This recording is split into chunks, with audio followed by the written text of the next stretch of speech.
So, communicate. Connect with your person, with your partner. At yan, mas mapag-uusapan nyo kung saan kayo dapat na mas maglaan ng balance. At para magkasabay kayo dito sa ilang differences na pwedeng umangat sa inyong connection. Alam ko, diretso, ito yung umaangat. At na tayo ayan na, intimacy. 8th house.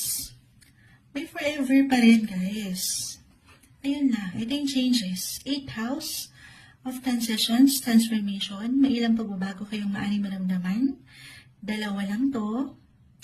Again, kung aking i-apply sa ilang bumagsak sa iyong barahan, Leo, transformasyon, maaaring tinetest ang inyong relasyon. It's either magde-decide pa kayo na lagiman ito para sa mas ikalalago nyo.